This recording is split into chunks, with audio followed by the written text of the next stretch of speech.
Hey y'all, I'm gonna show you how to do this bob quick weave. You wanna first start off by putting heat protector on your hair and then some leave-in conditioner. And then you're gonna blow that out with a blow dryer with a comb attachment. After my hair is blowed out, I will use a different heat protector spray because I feel like it makes my hair silky and smooth. And I blow that out again.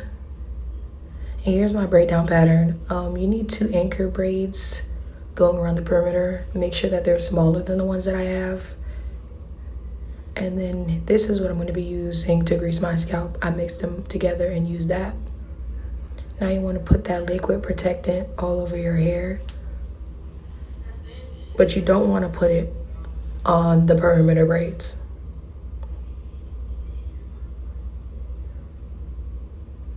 After that, you want to put on your black caps.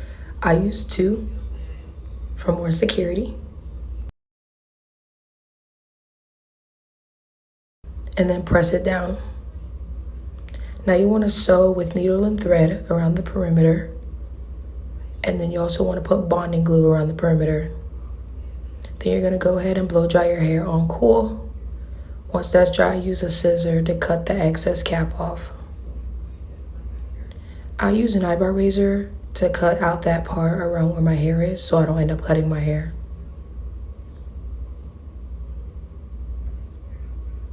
And here's how it looks.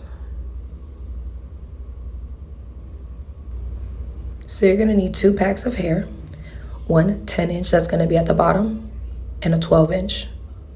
And you want to use this bonding glue specifically. And then you're just going to put the tracks in, and then once you get to your ear, start curving it upwards. Now I'm putting the 12-inch at this part less left. And when you get close to the top, you want to use that bonding glue instead. The reason why is because the first set of bonding glue that I showed, it's very, very, very strong. It makes it hard to take off.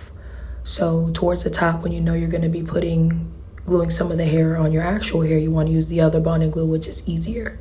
And then you want to hot comb and press those tracks down.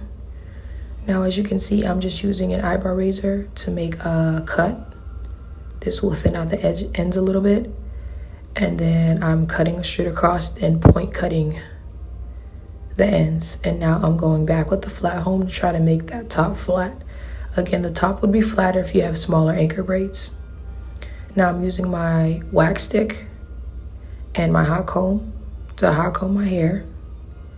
And then I'm going to use the flat iron to press it out.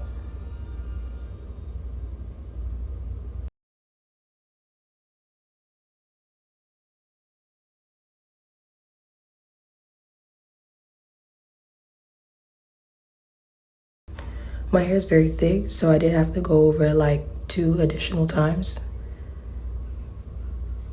Now I'm spraying the back where that curvature is to make sure those tracks are covered up first. And blow drying it. Now I'm using that heat protectant, the one that I said is shiny, and I'm going back over my hair and putting a little bit throughout the hair too. And then I'm gonna press it out again.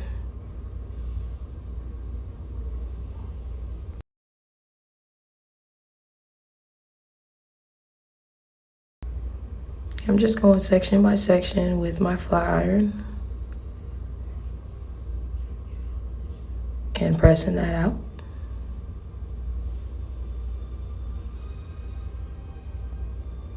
I want it to look natural, so I didn't use like a super crazy amount of spritz to make it rock hard or anything, or do the fine part with black spray and concealer or whatever, you know.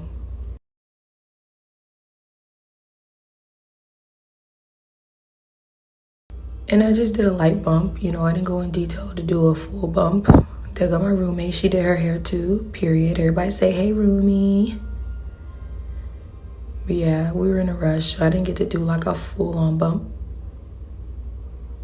This is me just adding some more shine back into it. Now I'm gonna show y'all the back. This is a rough cut, you know, I didn't have clippers or anything. Alright, so now I'm just spraying it down with some more like spritz. That way the humidity won't make my hair freeze back up. And then putting the blow dryer on it to get that to stay down. I don't use too much of the wax stick because I don't like when my hair look greasy. So having the spritz on is a way to keep it straight, but also in place.